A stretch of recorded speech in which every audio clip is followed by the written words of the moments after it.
Joining us now, Walid Phares, Fox News national security analyst. I'm making the point, Walid, that he goes into this summit with a strong hand, strong economy back home, strength within NATO, strong hand to play. What say you?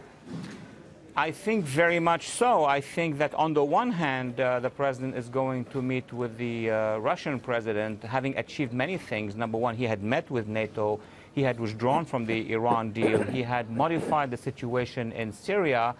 And of course, the most important, he had made a decision to solve the issues and to confront, if the word is correct, the Russian president on the issues that are of great interest to our national security.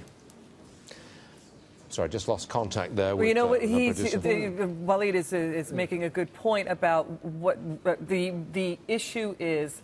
Will the president, because he did tweet out many years of U.S. foolishness and stupidity, blaming America for problems with Russia.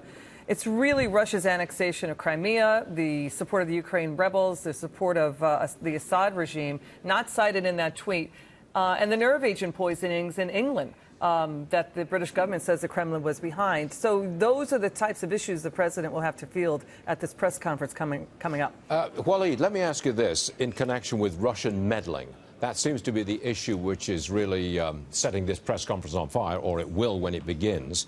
Do you expect our president will threaten the Russians and say, look, you do this again before the November elections and we will retaliate in kind? You expect that?